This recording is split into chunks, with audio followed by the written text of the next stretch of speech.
जय श्री राधे कृष्ण मित्रों, इस दिव्य यात्रा में आपका स्वागत है। हे कृष्ण, जो भी भक्त आज इस वाणी को सुन रहे हैं उनके जीवन में आपकी कृपा सदा बनी रहे और हर कठिनाई दूर हो। और दोस्तों, अगर आप हमारे चैनल को सब्सक्राइब नहीं किया है तो चैनल को सब्सक्राइब अभी कर दें। तो दोस्तों, आइए बिना देरी किए श्री कृष्ण के अमृत उपदेशों की इस अद्भुत यात्रा को शुरू करते हैं। श्रीमद् भगवद गीता कर्म ही जीवन का आधार है। भगवान श्री कृष्ण कहते हैं, हे मानव, तुम ही अपने भाग्य के निर्माता हो। तुम्हारे कर्म ही तुम्हारे भविष्य का निर्धारण करते हैं। जिस प्रकार तुम अभी कर्म करोगे वैसा ही कल तुम्हें उसका फल मिलेगा।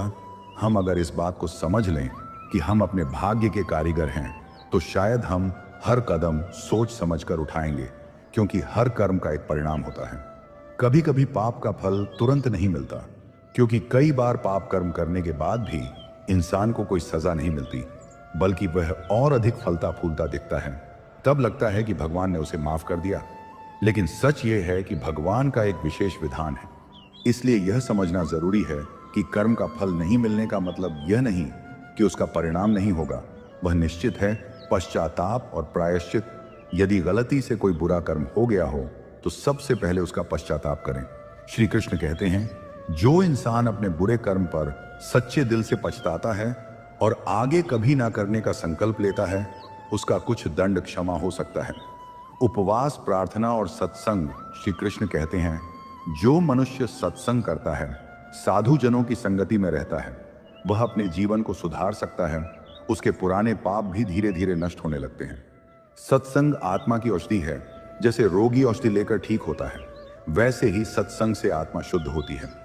आत्मनियंत्रण और निर्णय। एक छोटा सा नियम हमारे जीवन को बदल सकता है। जब भी कोई निर्णय लें, कोई कार्य करें, तो बस एक पल ठहर कर सोचें, अगर श्री कृष्ण सामने होते तो क्या मैं यह करता? यदि उत्तर हाँ है तो जरूर कीजिए, और अगर उत्तर ना है तो रुक जाइए। यही आत्मनियंत्रण हमारे जीवन को श्रेष्ठ बना देगा। दुष्कर्म करने से पहले डरिए, क्योंकि उसका परिणाम निश्चित है। कर्म तो करना ही पड़ेगा। जो कर्म करेगा वही फल पाएगा। हंसते हंसते अपने दुखों को सहन करें। अगर दुख मिल रहा है तो समझिए कि यह कर्म का फल है। रोकर क्यों सहें? रोने से दुख कम नहीं होता, उल्टा बढ़ जाता है। हंसी और स्वीकार्यता से झेलने पर दुख भी आधा हो जाता है। भगवान का न्याय हर स्तर पर बराबर होता है। कोई अमीर हो या गरीब, ज्ञानी हो या अज्ञानी, हर किसी को उसके कर्मों का फल मिलता है। कोई बच नहीं सकता। बस अंतर इतना है कि कोई इस जन्म में भोगता है, कोई अगले जन्म में। श्रीमद् भगवद गीता के अनमोल वचन। श्रीमद् भगवद गीता में भगवान श्री कृष्ण अर्जुन से कहते हैं, हे अर्जुन, तू सिर्फ कर्म कर, फल की चिंता मत कर और हर कर्म प्रभु को समर्पित कर दे। जब तुम हर काम में भगवान को याद करोगे तो तुम्हारे कर्म भी पवित्र हो जाएंगे और उनके फल भी मधुर होंगे। हमारे जीवन में जो भी सुख दुख, सफलता, असफलता, स्वास्थ्य, रोग, धन, दौलत या पारिवारिक स्थिति है, वह हमारे अपने कर्मों का ही परिणाम है। श्रीमद् भगवद गीता में भगवान श्री कृष्ण ने स्पष्ट रूप से कहा है कि मनुष्य को अपने कर्मों का फल अवश्य ही भुगतना पड़ता है। अच्छे कर्मों का फल सुखद होता है, जबकि बुरे कर्मों का फल दुखद। कर्म फल के उदाहरण, महाभारत के युद्ध में भीष्म पितामह बाणों की शैया पर लेटे हुए थे। उन्होंने श्री कृष्ण से पूछा, भगवान, मैंने अपने 73 जन्मों तक ध्यान करके देखा पर कोई पाप कर्म नहीं पाया, फिर मुझे यह कष्ट क्यों सहना पड़ रहा है? श्री कृष्ण मुस्कुराए और बोले, हे संयम मूर्ति, भीष्म 74वें जन्म में जब आप किशोर थे तब वन में घूमते समय आपने एक टिड्डी को कांटे से चुभो था। उसी कर्म का फल अब आपको मिल रहा है। यह उदाहरण दर्शाता है कि कर्मों का फल कभी ना कभी अवश्य मिलता है, चाहे वह इस जन्म में हो या अगले जन्मों में। राजा धृतराष्ट्र ने श्री कृष्ण से पूछा, मैंने ऐसा कौन सा पाप किया है कि मुझे अपने 100 पुत्रों की मृत्यु का शोक सहना पड़ा? श्री कृष्ण ने उन्हें दिखाया कि एक पूर्व जन्म में वे एक राजा थे जो स्वादिष्ट व्यंजनों में लिप्त रहते थे। एक दिन उनके रसोइये ने हंस के 100 बच्चों का मांस बनाकर उन्हें परोसा और उन्होंने बिना विचार किए उसे खा लिया। इस पाप कर्म का फल उन्हें इस जन्म में मिला, जब उनके 100 पुत्र मारे गए। कर्तव्य का पालन और वर्तमान में जीना। श्री कृष्ण ने गीता में कहा है, कर्तव्यों का पालन करना चाहिए बिना फल की चिंता किए। फल की चिंता करने से मन विचलित होता है और हम अपने कर्तव्यों से भटक सकते हैं। हम अक्सर भविष्य की चिंता में उलझे रहते हैं और अतीत की गलतियों पर पश्चाताप करते हैं। श्री कृष्ण हमें सिखाते हैं कि हमें वर्तमान में जीना चाहिए। जो बीत गया वह लौट कर नहीं आएगा, जो आने वाला है वह हमारे नियंत्रण में नहीं है। केवल वर्तमान ही हमारे हाथ में है। यदि हम हर क्षण चिंता में डूबे रहेंगे तो जीवन का आनंद कैसे लेंगे? हमें बच्चों की तरह सरलता से जीना चाहिए, जो ना अतीत की चिंता करते हैं न भविष्य की। श्री कृष्ण कहते हैं कि हमें अत्यधिक खुशी या अत्यधिक दुख की स्थिति में कोई निर्णय नहीं लेना चाहिए, क्योंकि इन दोनों परिस्थितियों में हमारा मन स्थिर नहीं रहता और हम गलत निर्णय ले सकते हैं। हमें संतुलित मन से बिना किसी आसक्ति के अपने कर्तव्यों का पालन करना चाहिए। निष्काम कर्म और जीवन का संतुलन कर्म ही हमारे भाग्य का निर्धारण करते हैं। इसलिए हमें सदैव अच्छे कर्म करने चाहिए ताकि हमारा भविष्य सुखद हो। निष्काम कर्म का अर्थ है बिना फल की इच्छा के कर्म करना। जब हम फल की अपेक्षा किए बिना अपने कर्तव्यों का पालन करते हैं तो हमें असीम शांति प्राप्त होती है। फल की अपेक्षा ही दुख का कारण बनती है। श्री कृष्ण कहते हैं कि हमें अपने सभी कर्म उन्हें समर्पित कर देने चाहिए और फल की चिंता नहीं करनी चाहिए। जीवन में सुख दुख, सफलता असफलता, लाभ हानि, ये सभी आते जाते रहते हैं। हमें इन सब में संतुलन बनाए रखना चाहिए और अपने कर्तव्यों का पालन करते रहना चाहिए।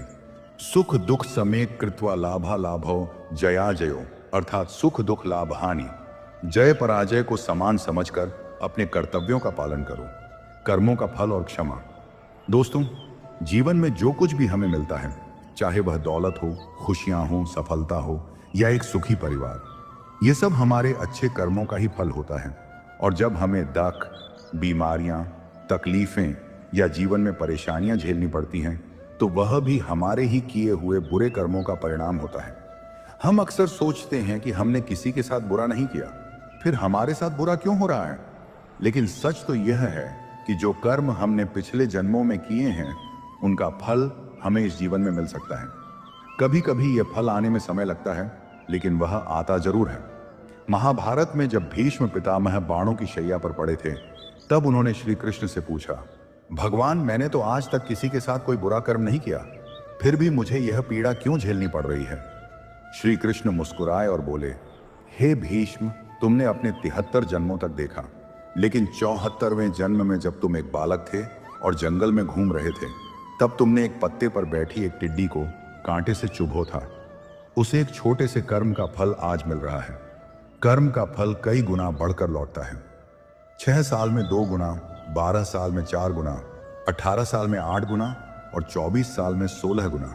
इसलिए श्री कृष्ण हमें सिखाते हैं, जब भी कोई कर्म करो तो सोच समझ कर करो, जो बोओगे वही काटोगे।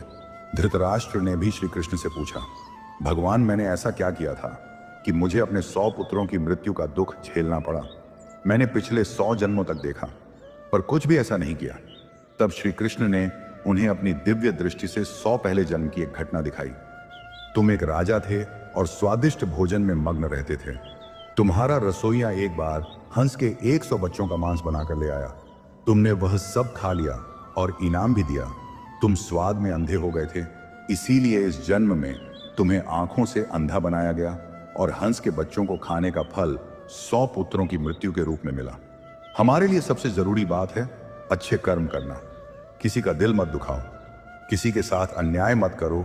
जो व्यवहार आप अपने लिए पसंद नहीं करते, वही व्यवहार दूसरों के साथ मत करो। श्री कृष्ण कहते हैं, हे अर्जुन, तुम्हारा अधिकार सिर्फ कर्म करने में है, फल पर नहीं। फल की चिंता मत करो, मैं तुम्हारे हर कर्म का उचित फल दूंगा। वर्तमान की कीमत और सकारात्मक सोच। हम अक्सर बीते हुए कल की गलतियों को लेकर पछताते रहते हैं या आने वाले कल की चिंता में उलझे रहते हैं, लेकिन जीवन का आनंद ना तो भूतकाल में है और ना ही भविष्य में। जीवन सिर्फ वर्तमान में है। जो समय आपके पास अभी है वही सबसे कीमती है। अगर हर पल चिंता में ही जीते रहेंगे तो वर्तमान का सुख कहाँ मिलेगा? अगर हम हमेशा इस डर में जिए कि अगर असफल हो गए तो क्या होगा, या अगर लोगों में उपहास हुआ तो क्या होगा, तो हम कभी खुलकर जी नहीं पाएंगे। बचपन में हम चिंता नहीं करते थे, हम खेलते थे, हंसते थे, रोते थे और अगले ही पल फिर से उत्साहित हो जाते थे। लेकिन जैसे जैसे हम बड़े हुए, हमने चिंता करना शुरू कर दिया। श्री कृष्ण कहते हैं जो हो रहा है वह भी अच्छा हो रहा है और जो होगा वह भी अच्छा ही होगा। लेकिन अगर मन बेचैन है तो लाखों की दौलत भी सुख नहीं दे सकती। अगर इंसान अपने मन को काबू में नहीं रखता तो वही मन उसका सबसे बड़ा दुश्मन बन जाता है। और जो इंसान अपने मन को वश में कर लेता है वही सबसे बड़ा विजेता होता है। हर इंसान अपने कर्म से ही महान बनता है, जन्म से नहीं। अगर हम अपनी भावनाओं में बहते रहे तो कोई भी हमें धोखा दे सकता है, लेकिन अगर हम अपने विवेक और बुद्धि से काम लें तो हम अपने जीवन की दिशा बदल सकते हैं। जब इंसान अपने काम में आनंद लेने लगता है तो वही काम उसकी सफलता की सीढ़ी बन जाता है। हम हमेशा भाग्य को दोष देते हैं, मेरे साथ तो किस्मत ही खराब है, लेकिन सच ये है कि भाग्य से भी बड़ा हमारा कर्म है जो पूरी तरह हमारे हाथ में होता है। जब हमारा मन कमजोर होता है तो हर समस्या बड़ी लगती है, लेकिन जब मन मजबूत होता है तो वही समस्याएं अवसर बन जाती हैं। अगर आप अपनी गलतियों से सीखते हैं तो वही गलतियां आपकी सफलता की सीढ़ी बन जाती हैं। लेकिन अगर आप बार बार वही गलतियां दोहराते हैं तो वह आपको डुबो देती है। यह फैसला आपको करना है, ऊपर उठना है या नीचे गिरना है। जब आप शांत रहते हैं तो आपकी सोच गहरी होती है। शांति में ही समाधान छिपा होता है। लोगों की निंदा से घबराकर अपने लक्ष्य को मत छोड़िए। जब आप सफलता हासिल करेंगे तो वही लोग आपकी तारीफ करने लगेंगे। सबसे समझदार वही है जो सफलता पर घमंड नहीं करता और असफलता में टूटता नहीं। स्वाभाविक है, लेकिन आपको तय करना है कि आप उन पर ध्यान देंगे या अपने अच्छे विचारों पर। शांति उन्हें मिलती है जो अपनी सभी इच्छाओं का त्याग कर देते हैं। जो व्यक्ति क्रोध, लालच और वासना से दूर रहता है वही आत्मिक शांति पाता है। कर्म और नियति, श्री कृष्ण कहते हैं, जो तुम्हारा है वह तुम्हें मिलेगा ही, चाहे पूरी दुनिया तुम्हारे खिलाफ क्यों ना हो जाए। और जो तुम्हारा नहीं है वह तुम्हें मिलकर भी नहीं टिकेगा। अगर आज का दिन कठिन है तो भी याद रखें, अच्छे दिन तभी आते हैं जब हम बुरे दिनों का सामना करते हैं। आपका सबसे बड़ा प्रेरणा स्रोत आपका खुद का मन है, इसीलिए हमेशा अपने विचारों को सकारात्मक बनाए रखें। लोग आपके अच्छे कर्म भूल सकते हैं लेकिन बुराइयों को याद रखते हैं, इसलिए लोगों की बातों की परवाह मत करो, आप बस अच्छा काम करते रहें। श्री कृष्ण बताते हैं कि नरक के 3 द्वार हैं, माइनस, वासना, क्रोध और लालच। इनसे दूर रहना ही भलाई है। जो लोग सच्चे प्रेम से भगवान से जुड़े रहते हैं उन्हें श्री कृष्ण स्वयं ज्ञान देते हैं। समय से पहले और भाग्य से ज्यादा किसी को कुछ नहीं मिलता, लेकिन निरंतर कोशिश करने वाला व्यक्ति अपनी मंजिल तक जरूर पहुंचता है। आप जैसा सोचते हैं वैसा ही बनते हैं। अगर आप खुद को कमजोर मानते हैं तो आप कमजोर हो जाएंगे। मन ही आपका सच्चा दोस्त है और चाहे आपका दुश्मन भी बन सकता है। यह इस पर निर्भर करता है कि आप अपने मन को कैसे संभालते हैं। माफ कर देना सबसे बड़ी सजा होती है और चुप रहना सबसे बड़ा जवाब। हर बात पर प्रतिक्रिया देना जरूरी नहीं होता। चीजें आपके नियंत्रण में नहीं है, उस पर समय और ऊर्जा बर्बाद करना समझदारी नहीं है। दान का मतलब है किसी जरूरतमंद की मदद करना बिना किसी अपेक्षा के। जीवन का दूसरा नाम ही संघर्ष है।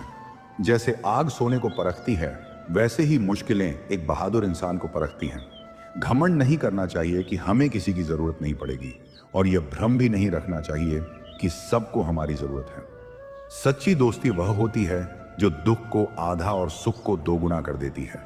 जितना हो सके कम बोले, क्योंकि सबसे ज्यादा पाप इंसान अपनी जुबान से ही करता है। श्री कृष्ण कहते हैं, परिवर्तन ही संसार का नियम है।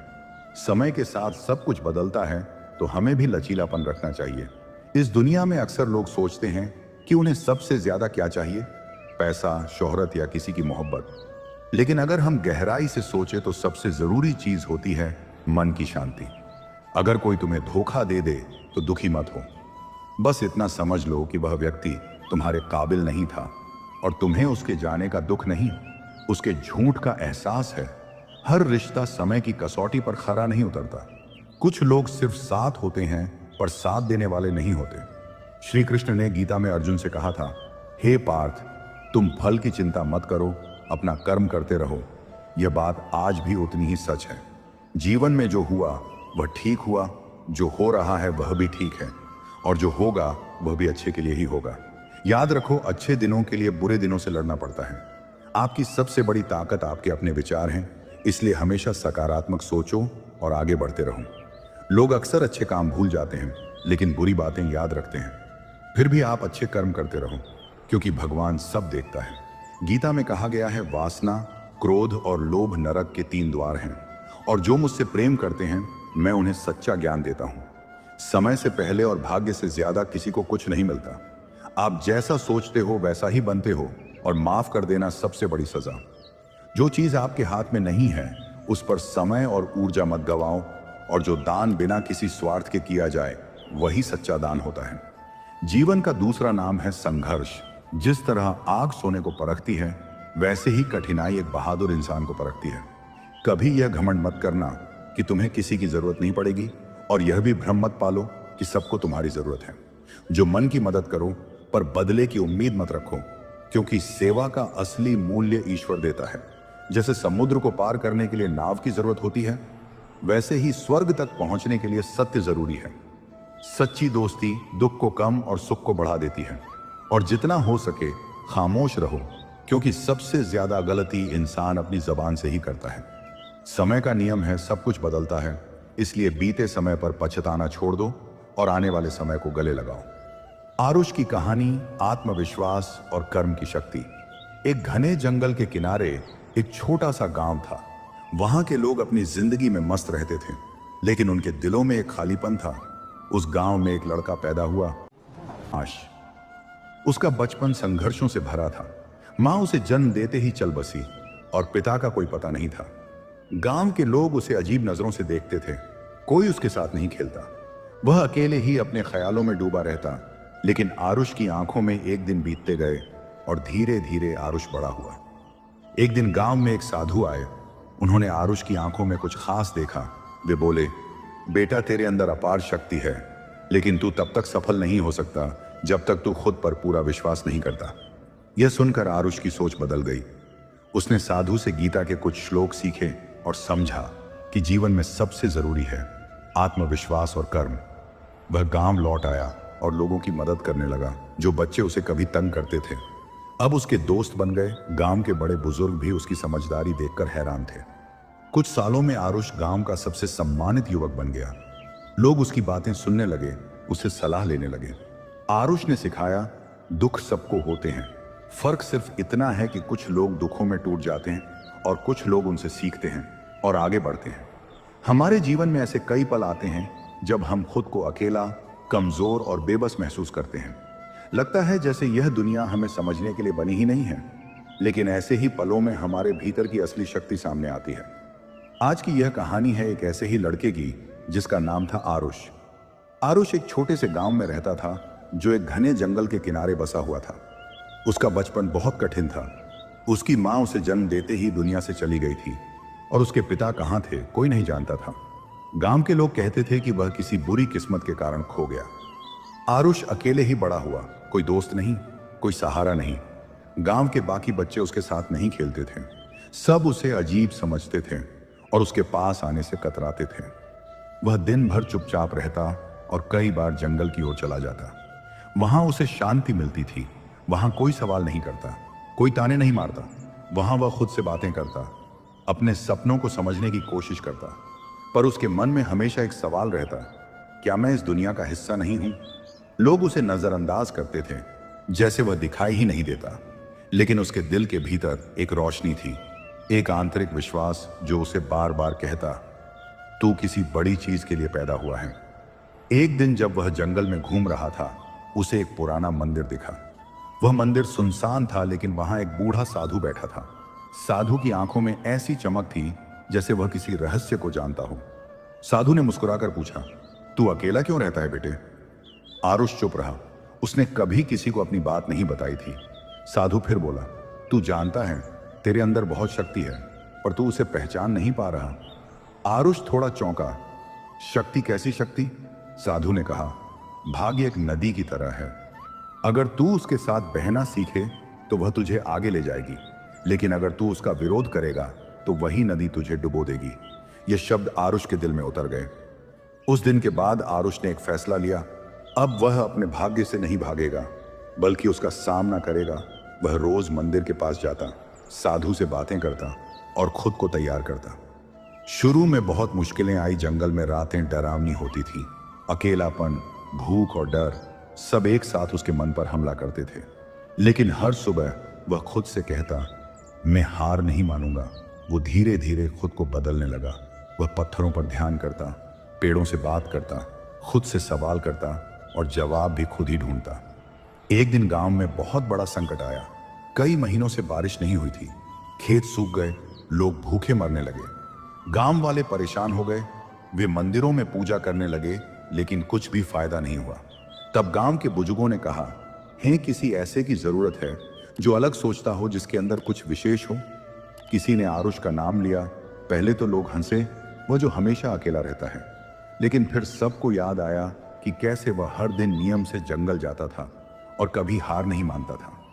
दोस्तों, उम्मीद है आपको इस वीडियो से जरूर कुछ ना कुछ सीखने को मिला होगा। वीडियो को लाइक करके कमेंट में जय श्री कृष्ण लिखना ना भूलें। मिलते हैं अगले वीडियो में, तब तक के लिए खुश रहे, मुस्कुराते रहें। और अगर आप हमारे चैनल पर नए हैं तो चैनल को जरूर सब्सक्राइब करें। जय श्री कृष्ण।